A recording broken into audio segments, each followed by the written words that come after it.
Romanos capítulo 6, versículo 12, está escrito assim: Não reine, portanto, o pecado em vosso corpo mortal, para lhe obedecerdes em suas concupiscências. Tampouco apresentei os vossos membros ao pecado, por instrumentos de iniquidade, mas apresentai-vos a Deus como vivos dentre mortos, e os vossos membros a Deus como instrumentos de justiça. Porque o pecado não terá domínio sobre vós, pois não estáis debaixo da lei, mas debaixo da graça. Eu queria ler com vocês o versículo 14 em voz alta, na sua própria tradução. Se você puder ler comigo, diga comigo: 1, 2, 3.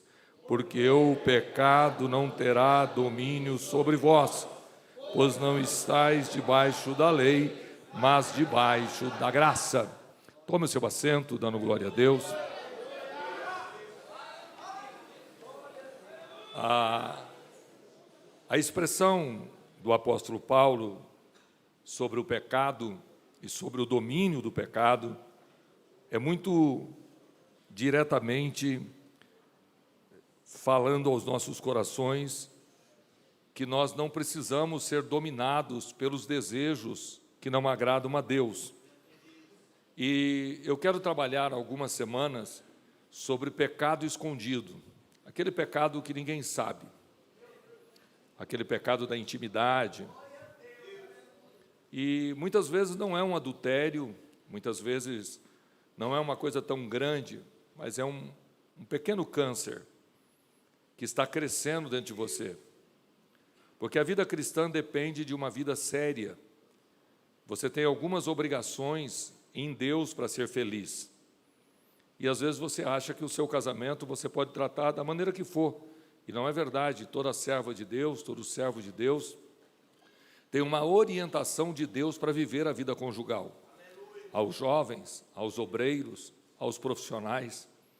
É tão forte essa orientação de Deus que agora, nesse momento em que nós vivemos de grande cultura, de grande informação, teve um líder religioso evangélico de muita influência no país que disse que a Bíblia precisaria ser reformada, ser analisada de novo, tirar alguma coisa, porque ela tinha alguns textos que já não tinha mais sentido.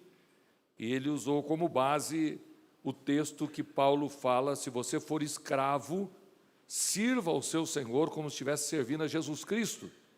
E ele quer buscar a lógica de escravidão no ano que nós estamos vivendo. Mas a Bíblia, o texto que nós temos, ele é um texto inerrante. Tudo que está aqui é para me ajudar a viver melhor. E há um grande problema entre nós de não entendermos realmente o que é pecado. Se eu fizesse aqui uma pergunta, começando para os novos convertidos, às irmãs, aos irmãos e depois aos obreiros, e eu queria que você fizesse esse exercício mental: o que é pecado para você? Responde aí na sua mente, o que é pecado? Vamos perguntar aos pastores aqui: pecado é o quê? Como é que você resumiria pecado? O que é pecado? Nós temos aqui o... Oi? Errar o alvo. Essa é uma palavra teológica muito conhecida, errar o alvo. O que seria pecado? Eu fiz uma seleção aqui, porque eu tenho dificuldade de falar algumas coisas, mas preste atenção nisso aqui tudo. É muito interessante, pelo menos para mim, que no hebraico, em alguns lugares que fala, isso é no Antigo Testamento, porque é importante que vocês entendam que a Bíblia foi escrita em 2 idiomas, no Antigo e no Novo Testamento. E no Antigo Testamento, o hebraico diz assim, chatá, deve ser essa a expressão, não consigo dizer, que significa algo como desviar do caminho, errar o alvo, no sentido de um erro ou desvio deliberado. O que é isso? Você sabe que é para ali, mas você decide ir por aqui. Isso é pecado, você conhecer o caminho e não ir pelo caminho. Por isso, muitas pessoas brigam com a chamada inocência. Também tem uma segunda expressão que se refere a pecado no hebraico, avel ou avon, que designa um tipo de falta de integridade, desonestidade, iniquidade, ao afastar-se intencionalmente do caminho. Isso é pecado. Você sabe que não pode mentir e mente. Você sabe que não deveria falar e fala. Você sabe que não poderia fazer, isso é iniquidade. Você tem consciência que não poderia fazer e faz. Desonestidade, tudo isso está relacionado com pecado no Antigo Testamento. Uma palavra muito conhecida no hebraico, pesha, ela transmite a ideia de revolta, de rebelião contra uma autoridade legítima, algo como uma quebra de aliança. Isso também é considerado, poderia ser relacionado à palavra pecado, uma revolta contra autoridades, contra uma aliança, o que Satanás faz quando não aceita a autoridade de Deus. O que hoje acontece muito entre nós, o filho que não aceita a autoridade do pai, o irmão que acha que o regente, que o dirigente, percebe que nós estamos tendo dificuldade para obedecer, para falar sim senhor, sim senhora. Nós estamos criando um ambiente de muita gente, mas por quê? É tão difícil dizer faz e você fazer, você não aceita algumas coisas, porque as informações são tantas, que a gente fica na dúvida se é ou se não é, mas pecado também é não obedecer. E aí eu já vou trazer um conselho aqui. Se você não concorda com os ensinos da Assembleia de Deus, não congregue na Assembleia de Deus. Tem tanta igreja, tem igreja aí de parede preta, parede branca, amarela, tem igreja com luz, sem luz, com mais baixo, mais alto, tem igreja que tira as cadeiras e faz pista de skate, e os meninos brincam de skate no templo e depois põem as cadeiras. Está tudo bem, eu não quero aqui entrar em dogmas, em usos e costumes, mas você não pode se levantar contra a autoridade, isso é pecado. O meu pastor é o pastor José Wellington Bezerra da Costa, ele tem 88 anos, e ele tem algumas decisões que podem não vir com a minha época, ou com a época do meu filho, mas pecado também é se levantar contra a autoridade, não aceitar uma autoridade legítima. Por isso que os filhos hoje estão fazendo tanta coisa errada. Também no hebraico, rachá, que significa maldade, implicando sempre no sentido de culpa moral, ao fugir impiamente das regras estabelecidas. Parece isso com pecado? A regra é essa, mas você não consegue cumpri-las. Você não consegue aceitar isso. É como se alguém não fosse tão inteligente como você ou estivesse te impedindo de fazer alguma coisa. E isso é pecado, quando você se levanta, se rebelia contra as autoridades constituídas. Quando você quer saber mais do que a liderança, isso no Antigo Testamento. Também a palavra acham, que é culpa, ou uma outra palavra aqui, taá, que eu não sei pronunciar, andar errado, e muitas outras expressões do Antigo Testamento. Por isso é muito complicado simplesmente dizer errar o alvo. Pecado é sempre quando você está em desobediência àquilo que é orientado, direcionado. No Novo Testamento, como nós entramos no período da graça, as palavras para falar sobre o pecado é diferente. Na palavra grega, armatia, esta é a palavra mais abrangente para pecado no Novo Testamento, e na Septuaginta, significa um desvio do caminho da justiça.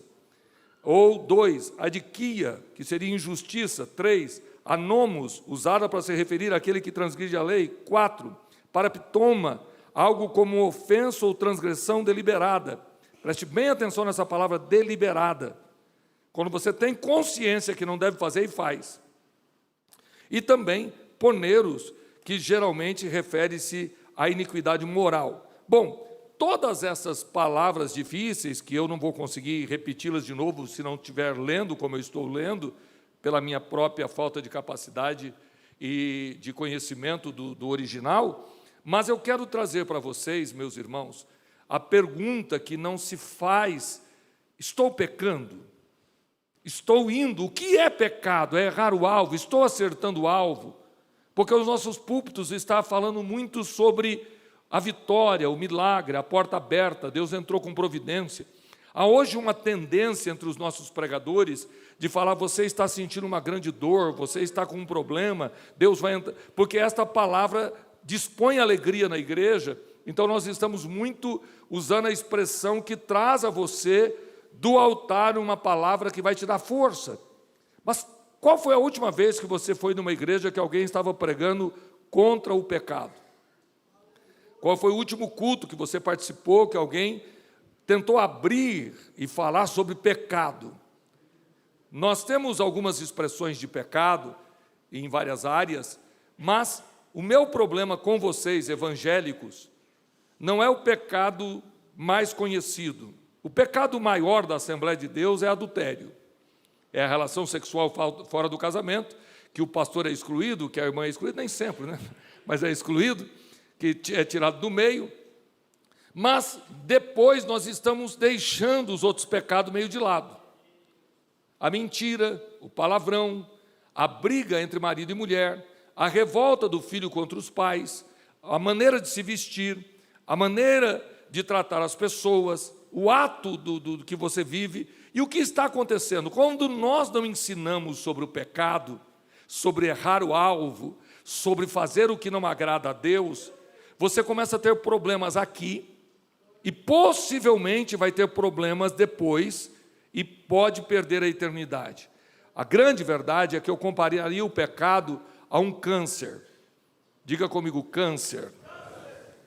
Eu descobri algo que me assustou quando eu estava tratando de câncer de um filho meu, porque eu tinha o hábito, eu não sei se vocês têm, não é maligno.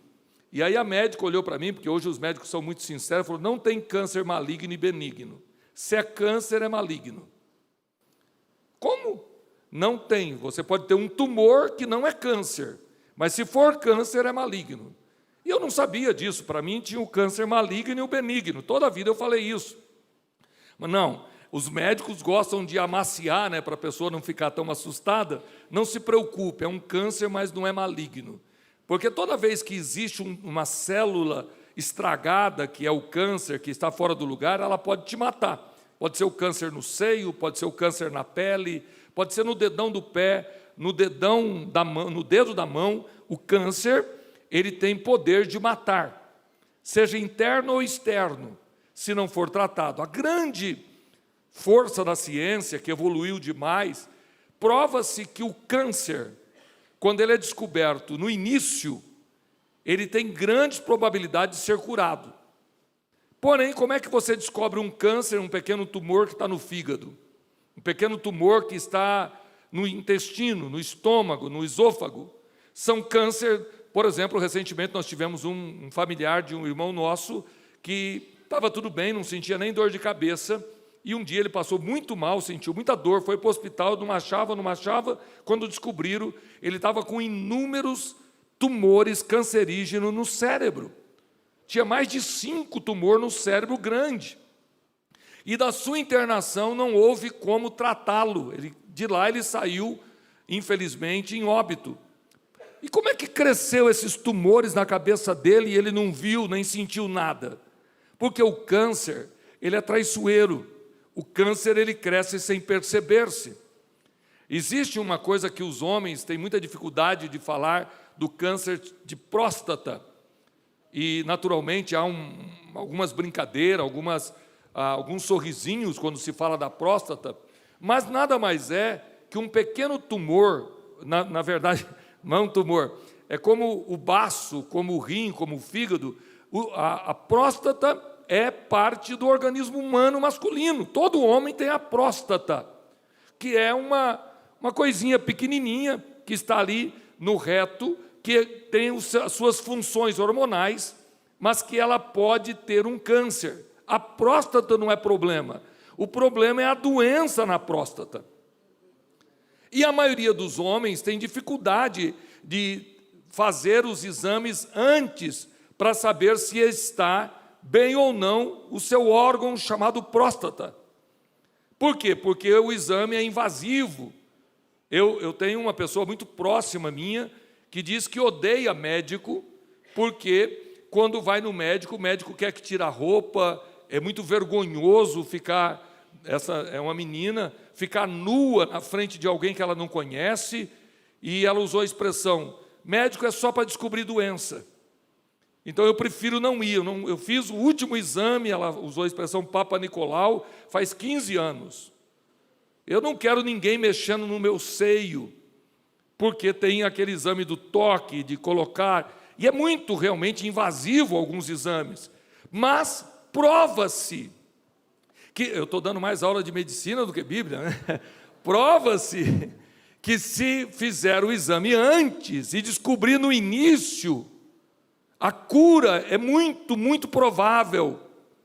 E por isso muita gente sofre com quimioterapias, perde membros, parte do corpo, entra em óbito muito fácil, porque nós não queremos o exame preventivo, ou não temos dinheiro para fazer, ou não temos conhecimento para fazer.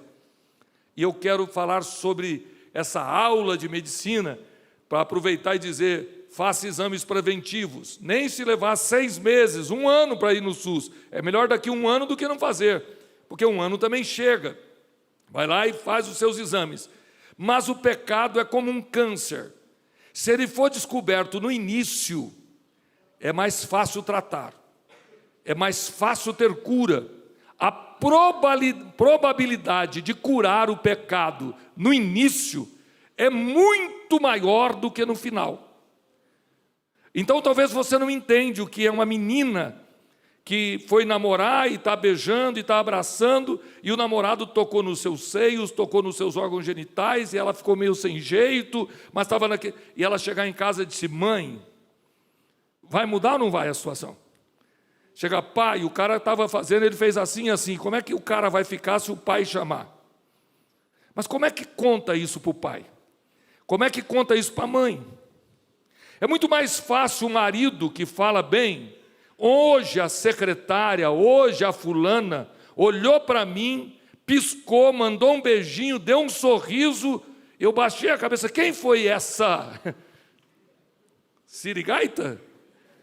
Piricrente? Quem foi essa piricrente que fez isso? Mas o marido não vai falar, porque senão a esposa vai brigar com ela. Porque é como o exame de próstata, você não quer se expor, você não quer que seja falado, então você guarda.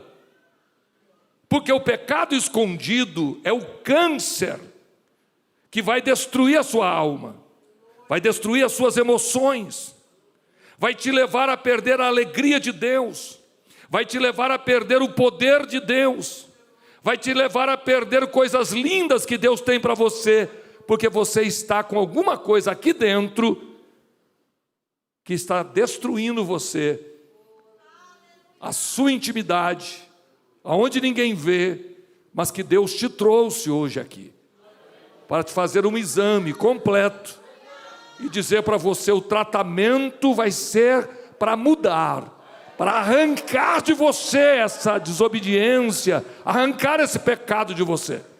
Pega a Bíblia comigo, depois que vocês entenderam o que eu falei, abra ela comigo, Josué capítulo 7. Eu quero ler com vocês, e eu gosto muito desse texto bíblico.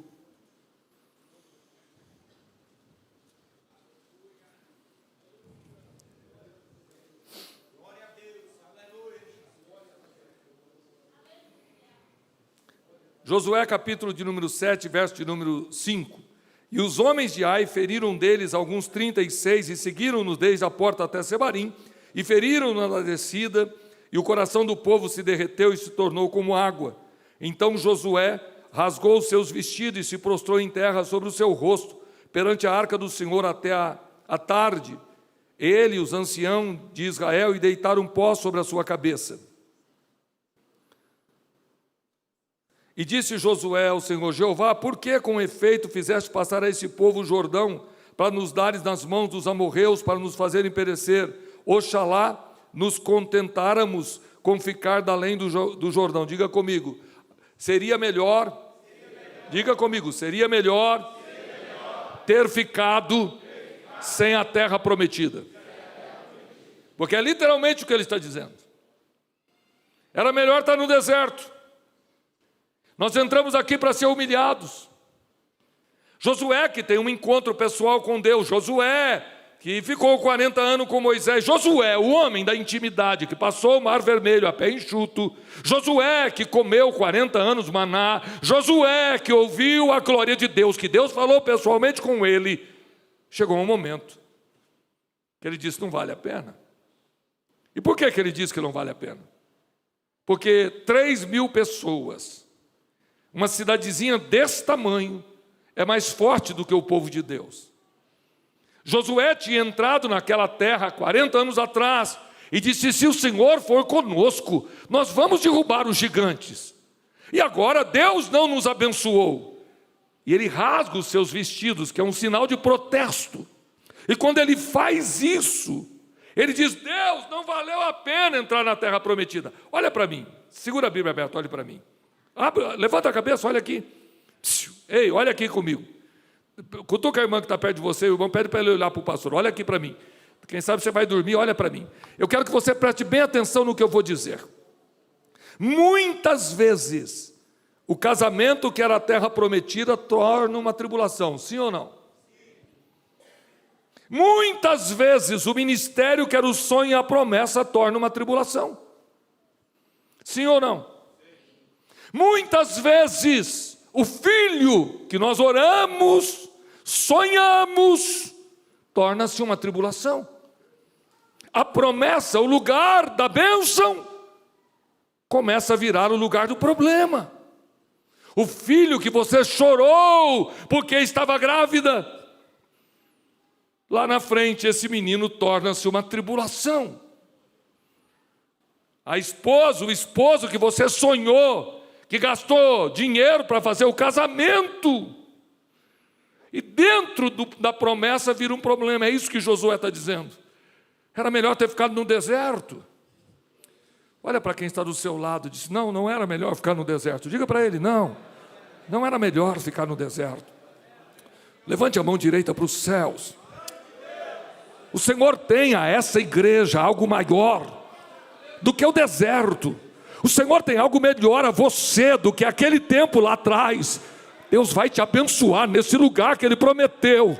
E eu vou abrir a minha boca na qualidade de profeta para dizer: o seu casamento vai ser bênção, os seus filhos serão bênção, a sua empresa será bênção, as promessas de Deus serão bênção na tua vida. Se você recebe essa palavra profética, abra a boca e dê um brado de glória a Deus. É importante você crer. Se foi Deus que prometeu, vai ser bênção. Aleluia! Pastor, mas não está sendo bênção. Se não está sendo bênção, tem pecado. Diga comigo: tem pecado. Olha para quem está do seu lado e afirma para ele: tem pecado. Balança ele e diz: cuidado que pode ter pecado. E não é um pecado visível. Não é adultério, não é assassinato, não é roubo. É o pecado escondido. É o pecado que ninguém sabe, que está levando crente à depressão, que está levando meninas e meninas de Deus a perder a paz, que está matando você espiritualmente, que a alegria de Deus está acabando. Agora me assusta é que Josué não pecou, irmãos. O que me assusta é que a nação não pecou. É um homem, diga comigo: um homem. Isso aqui não é uma doutrina, mas me traz luz, me traz uma iluminação de que possivelmente o pecado da sua esposa atrapalha você, o pecado do teu marido atrapalha você e seus filhos. Ou eu estou forçando? O pecado do pastor atrapalha todo o ministério, sim ou não? E muitas vezes há pecado na congregação e já não há mais vitória. Muitas vezes há pecado escondido na congregação. Muitas vezes Acã está conosco, mas ele enterrou alguma coisa e está impedindo a vitória de Deus, porque Deus vai dizer a esse povo: eu não irei com vocês, eu não darei vitória a vocês, porque existe no meio de vocês o anátema. E aí, como é que está a tua casa? Ou será que um filho adolescente em pecado não vai atrapalhar a minha casa?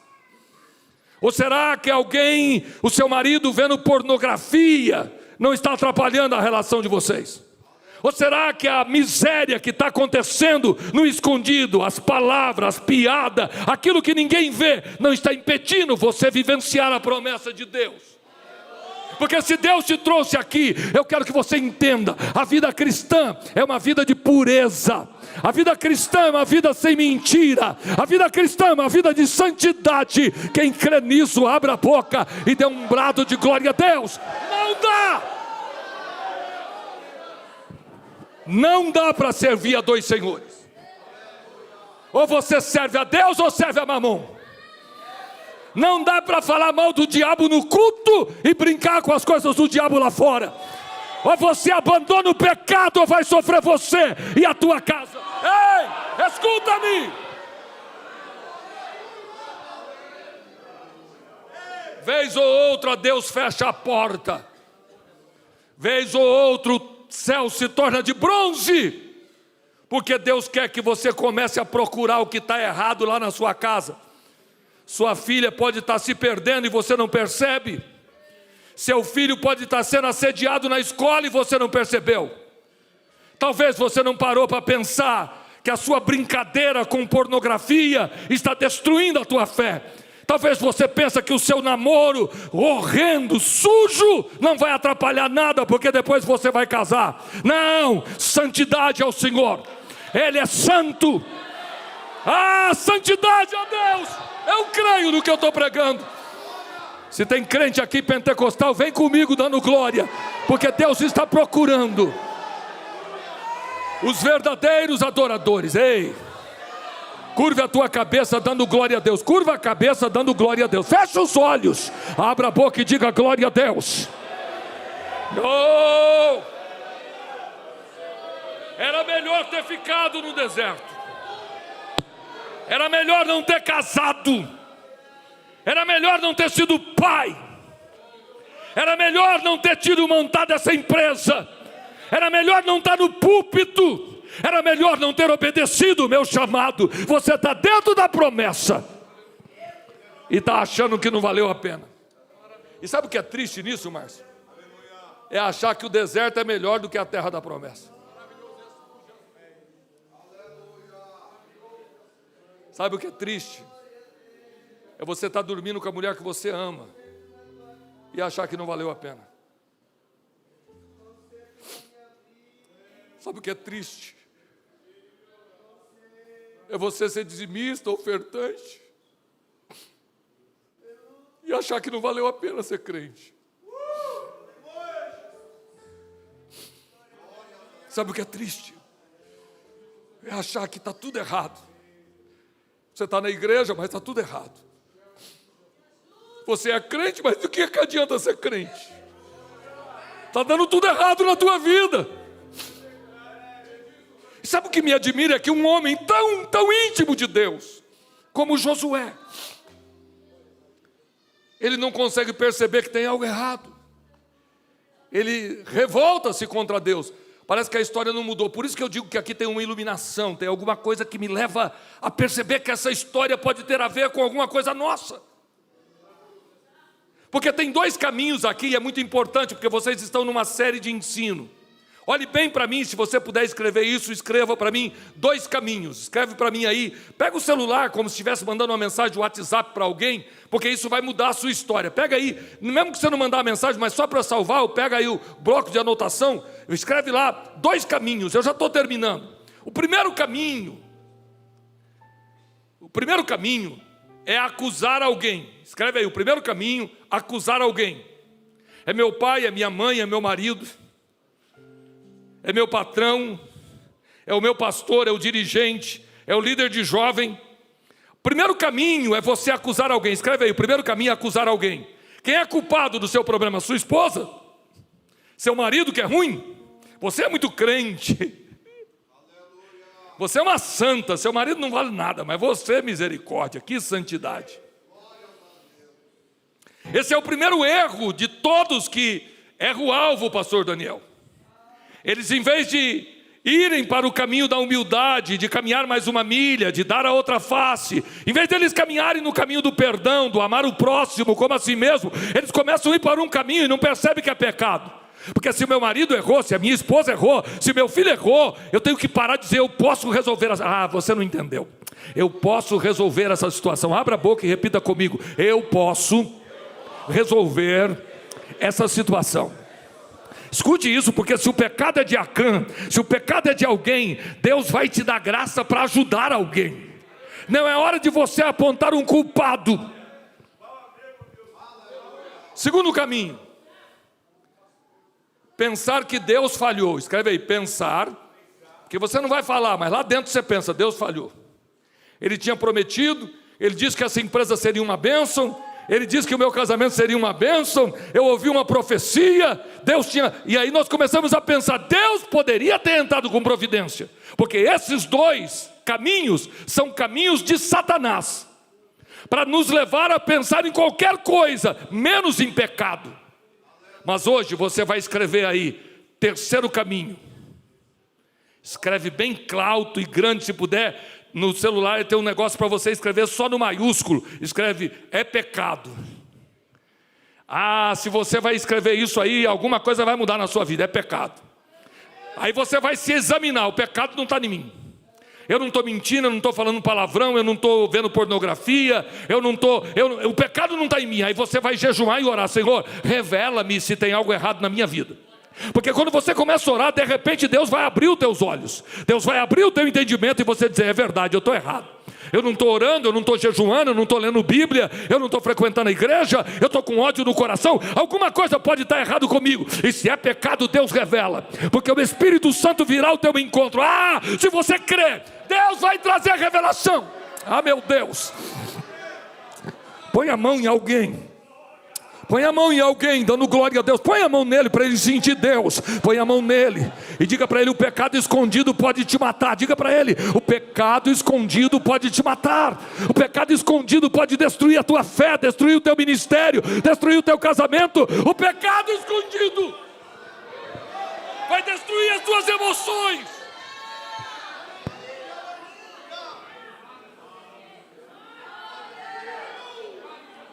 O pecado escondido vai roubar de ti o melhor de Deus. Não adianta tomar ceia em pecado. Não adianta disfarçar que está tudo bem.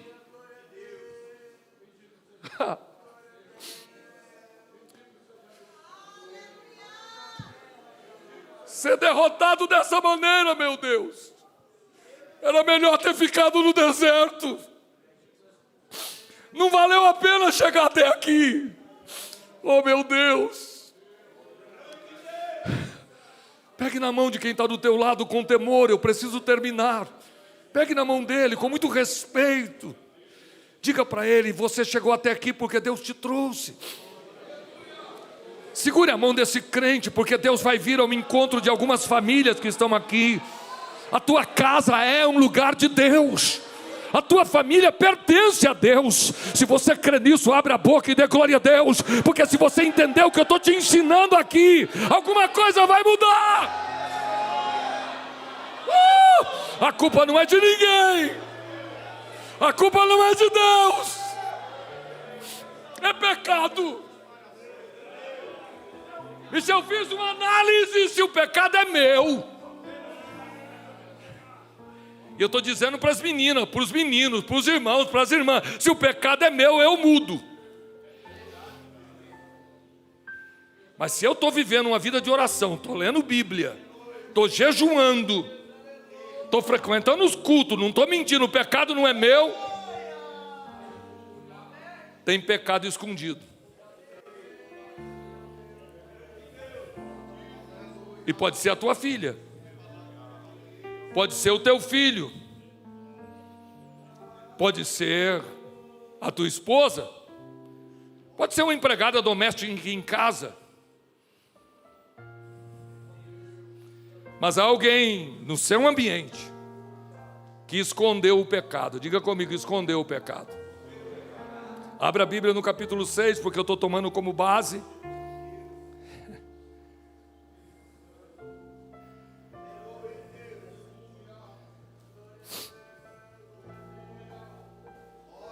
Capítulo de número 7, melhor. Em verso 10, então disse o Senhor a Josué: levanta-te, por que você está prostrado assim sobre o seu rosto? Deus é tremendo, ele já veio com a espada. Levanta, cabeção. Israel pecou, e até transgrediram o meu concerto que ele tinha ordenado, e até tomaram do anátema, e também furtaram, e também mentiram, e até debaixo da sua bagagem o puseram. Versículo 12, parte B: não serei mais convosco, se não desraigardes o anátema no meio de vós. Uau! Uau! Uau! Meus irmãos, pensa comigo, por favor. Olha para mim, depois você lê o resto. Essa expressão é muito profunda. Aqui nós estamos falando de um propósito de séculos. Quantos anos eles esperaram no Egito? 300? 400? Quantos anos eles ficaram no deserto? Qual é o propósito? Conduzi-los pela terra. E Deus está dizendo: não vou ser mais com vocês. Deus está dizendo: eu prometi abençoar o seu casamento. Eu prometi cuidar dos seus filhos. Eu prometi sustentar a sua casa. Eu disse que estaria contigo, mas eu não estarei mais.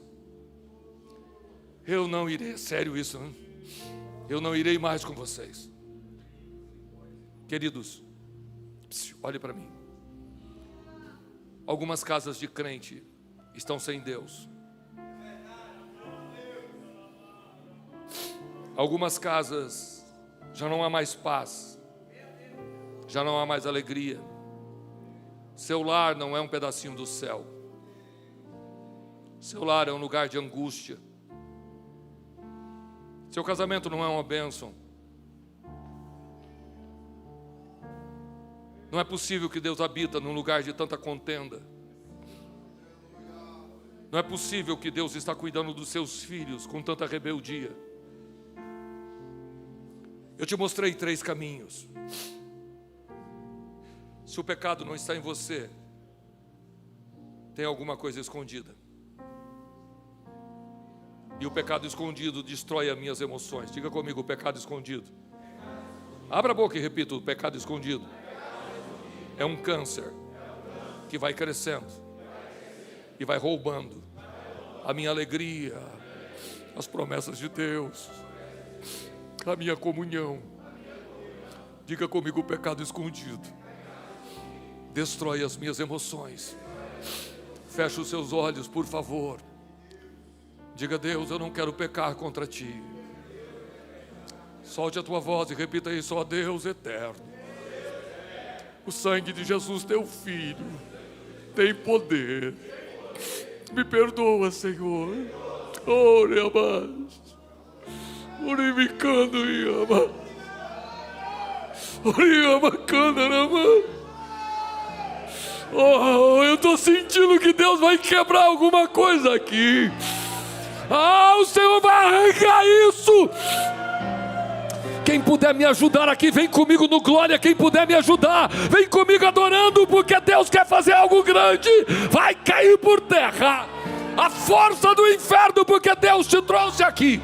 Oh, é glória de Deus entre nós. Xarabacanduí, abacanduí, amash. Uriamassura, abacanduí, amash. Palavra de Deus. Palavra de Deus.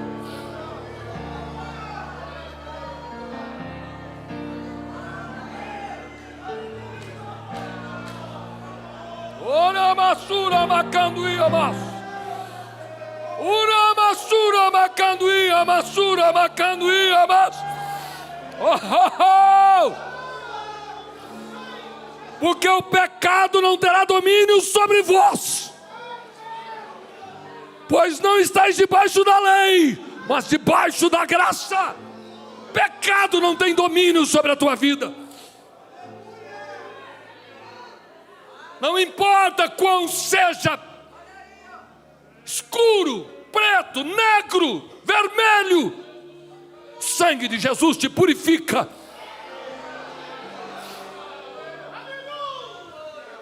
Hoje Deus pode trazer um novo tempo para a tua casa, para a tua família, para o teu ministério, se você tomar uma decisão de entender qual o caminho é. E eu amo a palavra de Deus, porque o que Deus vai afirmar é: não serei mais convosco, se não desraigarem o anátema do meio de vós. Eu coloco uma condição, e a condição é essa, verso 13 do capítulo 7. Levanta-te, santifica o povo, aleluia, e santificai-vos para amanhã, porque assim diz o Senhor Deus de Israel: anátema há no meio de vós, Israel, diante dos vossos inimigos não poderei ficar em pé, até que tireis o anátema de vós. Verso de número 21. Quando vi entre os despojos uma boa capa babilônica, e 200 ciclos de prata, e uma cunha de ouro do peso de 50 ciclos, cobicei-os e os tomei, e eis que estão escondidos, diga comigo, estão escondidos, na terra do meio da minha tenda, e a prata debaixo dela. Então Josué enviou mensageiros que foram correndo à tenda, e eis que tudo, diga comigo, tudo, diga de novo, tudo, estava escondido.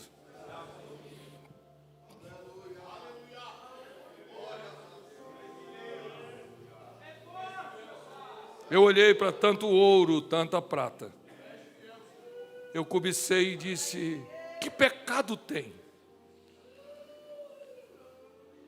Qual é o pecado de eu guardar? Vai jogar fora, vai queimar. Sabe qual é o problema? É quando você acha que não tem problema. Sabe por que vocês se drogaram? Porque parece que um baseado não tem problema. Sabe por que vocês se perderam? Porque vocês começaram com pequenas coisas, palavrão, brincadeiras sujas. Tudo parece ser tão simples. É só um copo de cerveja.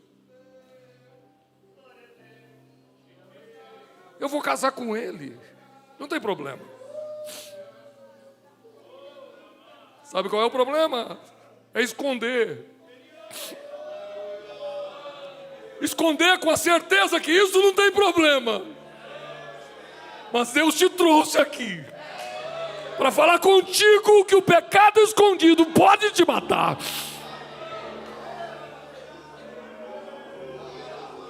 E não é só questão de ir para o céu ou não ir para o céu. É mais do que isso. É você não ser feliz. É você não viver o melhor de Deus. Não é só não ir para o céu, mas é perder o melhor de Deus na terra. Fique em pé, por favor. Diga comigo, começou uma série de estudos sobre o pecado escondido. Olha para o seu irmão e diga: tem muita gente que tem que vir aqui.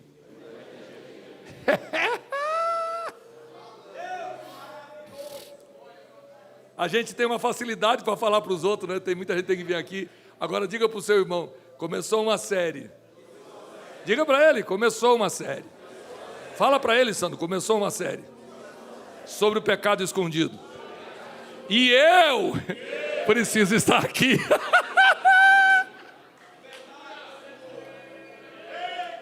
Porque a grande verdade é que a gente não acredita que nós precisamos estar aqui.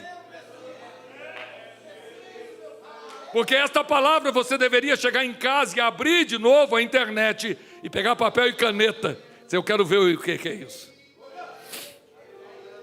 Ei, escute-me, por favor. Toda a lei de Deus, todos os mandamentos divinos é para te abençoar.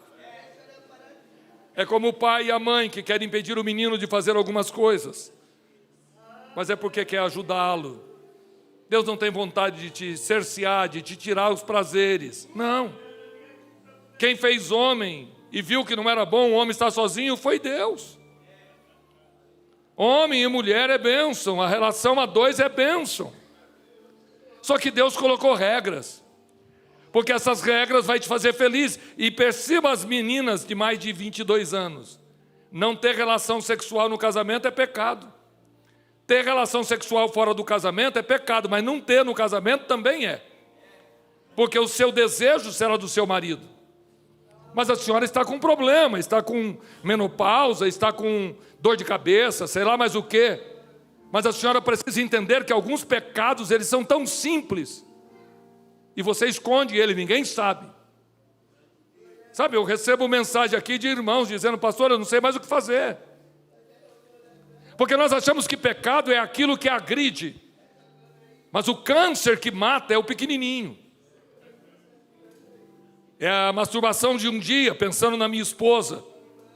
O que mata é ver alguma coisa de nudez, pensando que vai apimentar o meu relacionamento. Sabe o que mata? É a gente achar que coisas pequenas não fazem mal. E cobiçar. E esconder. E tem muita gente na sua casa pagando um preço muito alto por causa do seu pecado.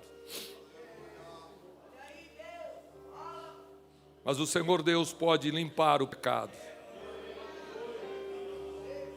Santidade. Santificai. Oh, meu Deus. Oh, o pecado não terá domínio sobre vós.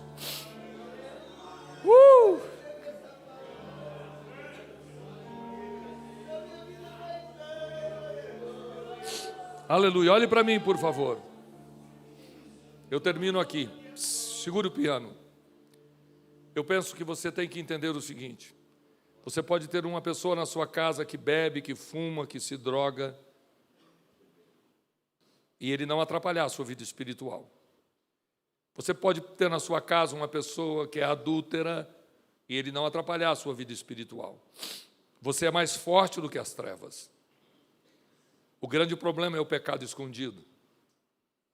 É quando alguém está aí dentro fingindo ser e não é. É isso que está destruindo a sua casa. Quem é sujo, suje-se ainda. Quem é limpo, limpe-se mais. Talvez você não perceba que às vezes a sua capa que você escondeu é o que mais está prejudicando. E não é a sua filha não crente, não é o seu marido não crente. O Senhor é tão lindo nisso que Ele diz que a mulher crente santifica o marido na hora da relação. Tem loucuras que só Deus vai me explicar no céu. Quando o marido não crente deita com a mulher crente santifica ele. Depois eu vou pedir para vocês me explicar isso teologicamente. A Bíblia é tão profunda que diz: se a minha vida é uma carta aberta lida por todos os homens, eu não tenho medo do meu erro e da minha falha, porque Deus me protege e me perdoa. O que está te destruindo são os pequenos pecados. É a raposinha. É aquilo que você escondeu e acha que não tem problema. Mas essa noite eu quero que você tome uma decisão. Se você puder, faça um jejum essa semana. Se você puder, crie uma campanha de oração na sua casa. E volte quarta-feira que vem. E diga: Deus vai me revelar o que está acontecendo. E uma coisa nova vai acontecer. Curva a sua cabeça, feche os seus olhos. Eterno Deus e eterno Pai, eu quero te agradecer pela tua palavra que veio ao nosso encontro, te louvar pela grande oportunidade de falar com os teus filhos, te agradecer, ó Deus, por ministrar a eles.